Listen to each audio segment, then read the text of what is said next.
Hello everyone, welcome in Learn CHE.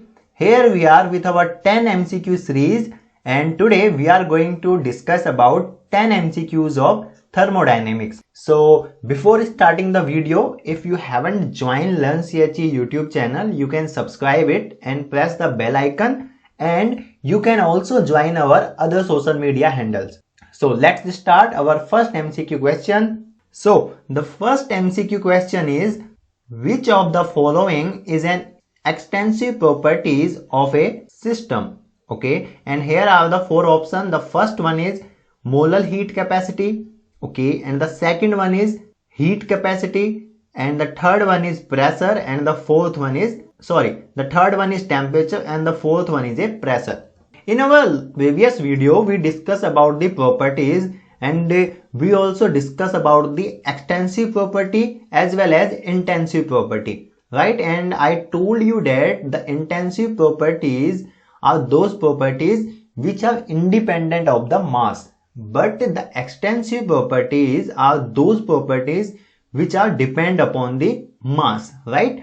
And we also discussed in our previous videos about the specific heat and heat capacity, right? We discuss about there. Whenever we are solving the question, whenever we are solving the MCQs question, so what I told you in our previous MCQ series that first you have to minimize, or you have to reduce the MCQs or the options. Suppose what you can do, here are the four options. So what you can do, you can neglect or you can reduce the options. How you can do that? The option C and option D, these both are the intensive properties of the system. So this one and this one will not be our answer. Now here is only two options, A and B. So what you can do, you can neglect the two options C and D. Now you have only two options, the molar heat capacity and heat capacity. Now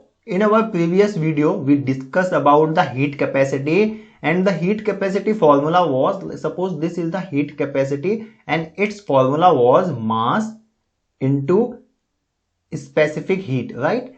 So it is definitely depends upon the mass. Heat capacity depends upon the mass, so our right answer will be heat capacity. Okay, so which of the following is an extensive properties of a system? It is the heat capacity. I hope you understand this concept, what I wanted to tell you. Now the second question is, a reversible process is, and here are the four options. The first one is a ideal process, B is that which is used to get the limiting case. What is the meaning of limiting case? Limiting case means it will give us the idea about the maximum work which we can obtain from the steam engine and the minimum work which we can do on the system.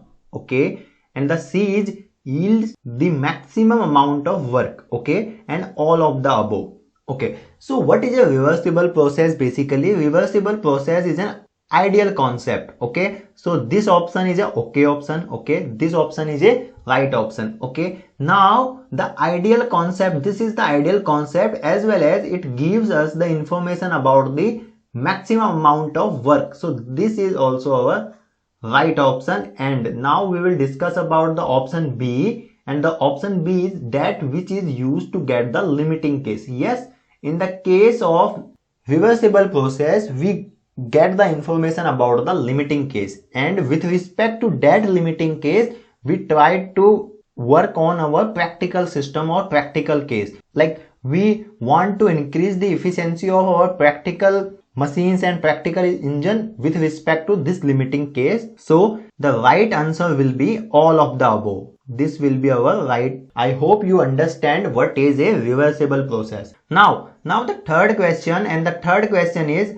isentropic process means a constant process. Okay, what is the meaning of isentropic process? So isentropic process is that process where the entropy is constant. Whenever the entropy will be constant, that process is called the isentropic process. So what is called when the pressure is constant, what is called when enthalpy is constant, and what is called when the volume is constant. When the volume is constant, that process is called the isochoric process. That process is called the isochoric process. When the temperature is constant, then that process is called the isothermal process.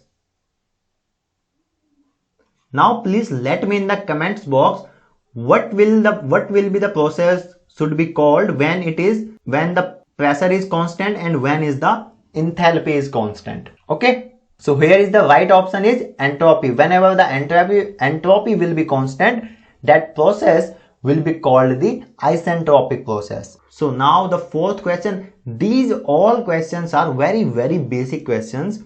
So why I am giving you these questions? Because I just want, first of all, your basic should be clear. If your basic is clear, then we can proceed ahead and we can solve the numerical questions as well as conceptual questions. So here the fourth question, and the fourth question is for an isothermal process. Okay, isothermal process is that process where the temperature is constant. I just told you, right? Where the internal energy of a gas decreases, increases, then decreases and constant. So I just told you that in isothermal process, temperature is constant, okay, and internal energy is a function of temperature.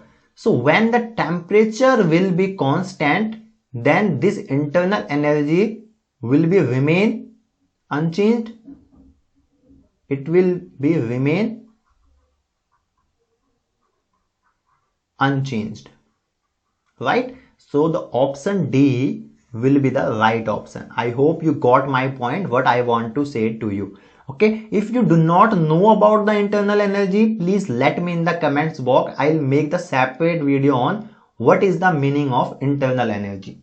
Got it? Now the fifth question. What is the fifth question? An irreversible process is, I have made the video on reversible process and irreversible process.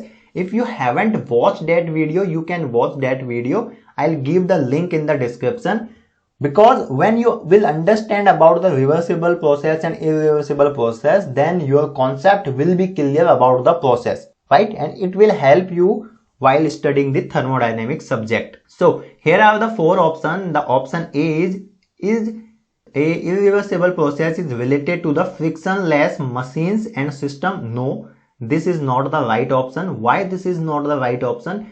Because irreversible process, we talk about the reversible process. Whenever the frictionless systems we discuss, we mainly discuss in the reversible process. Okay, and the option B is gives the information about the maximum amount work yields. No, it is, we only talk about this in the reversible process. So option A and B are not the right option, and the option C, imaginary process. So this is also not the right option, because reversible process is the only process where we talk about the ideal concept. We talk about the imaginary process and ideal process, right? So option D, and in option D, all the spontaneous process are the irreversible in nature. Yes, this is the right option, because all the real process and spontaneous process are the irreversible in nature. Why these are the irreversible in nature? Why these are not the reversible in nature? We talked about that whole concept in our previous video. You can check it out. Okay, so option D is the right option. All spontaneous process are the irreversible in nature. So mainly reversible process is when we use the reversible process to mainly check the limiting case and to mainly compare the practical approach or practical, we can say, the efficiency to the ideal efficiency, right? Mainly what happens in the industry and whatever happen in the engineering practice, right? So what is the meaning of irreversible? Please check it out, that video. You will get the good information.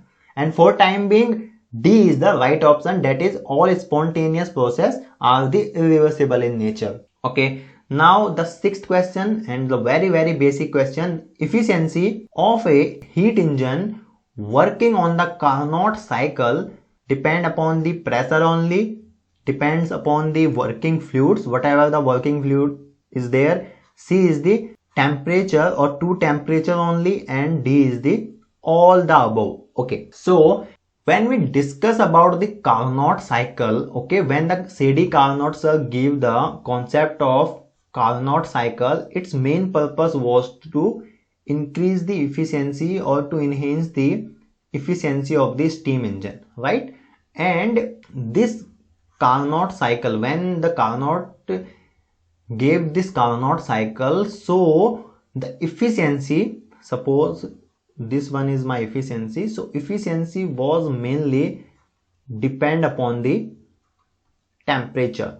It was mainly depend upon the temperature of the fluids, temperature of the fluids of the hot fluid and cold fluid. Okay, so here we can simply say that option C is the right option. So you will see that in the Carnot cycle, you will see that there are the two isothermal and two adiabatic process, right? And the isothermal process are mainly related to the temperature, okay, and adiabatic process are related to the, please let me in the comments box, adiabatic process is related with the, okay. So what is the formula for the thermal efficiency? The formula is 1 minus T2 divided by T1, right? So it depends upon the temperature of the cold fluid and temperature of the hot fluid. Got it? Now this question is for you. Very simple question. I have told you about the Carnot cycle. Okay, I have told you about the Carnot cycle, and I have also wrote the formula of the thermal efficiency of Carnot cycle or steam engine, right? So efficiency of Carnot cycle working between two temperature T1 and T2, right, where T2 is greater than T1, means this T2 will be the temperature of hot fluid and this T1 will be the temperature of the cold fluid. Now what will be the thermal efficiency or what will be the efficiency of that engine? Okay, please let me in the comments box. Very simple question. Now what is the 8th question? In an adiabatic and isothermal process, dash and dash 0 respectively. Okay, in the adiabatic process Q is 0, right, means the heat transfer is 0, and in isothermal process I just told you about the internal energy is 0. So which option is our right option? Option D is our right option. Heat transfer and change in internal energy is 0. Suppose if you do not know about it, okay, so what you can do, you can neglect. Suppose you know that here is the temperature, okay, right? So in the adiabatic process, you know that whenever the temperature will be 0 or whenever the temperature will be remain constant, that is a isothermal process. So this will not be the right option. Same you can check in another, right, in another option you can check it out, and suppose here is the heat, but in isothermal process there is the temperature is constant or internal energy is 0. So that's how you can neglect the other options to get the right option.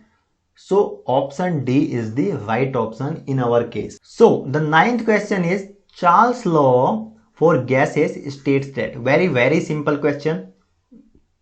Okay, so A is volume is inversely proportional to temperature and volume is inversely proportional to pressure, and C is PV by T is equal to constant, or D is V by T is equal to constant. So what is the Charles' law? Charles' law is say that when the pressure is constant, then the volume will be directly proportional to temperature. Okay, so what will happen that when we will change or when we will remove this proportionality sign, then it will be C into T, right? So V by T is equal to C. So the D option is the right option. Please let me in the comments box what is the Boyle's law. Now the last question is isobaric process means constant. I just told you about the isobaric process, and in isobaric process just see here, when the volume will be constant, then that process will be called the isochoric process. When the temperature will be constant, then that process will be called the isothermal process, right? And when the pressure will be constant, then that process will be called the isobaric process. So option A is the right option. Okay, so I hope you understand all the 10 questions, and there is in the 7th questions I ask you about the efficiency of a Carnot cycle working between two temperature T1 and T2. There is a one steam engine you can suppose, and that steam engine is working on the Carnot cycle, right? So you have to let me in the comments box what is the thermal efficiency formula for the that steam engine where T2 is greater than T1. Okay, so if you have any doubt in any question, you can let me in the comments box. So that's all for the today's video. Hope you understand. If you have any doubt, let me in the comments box.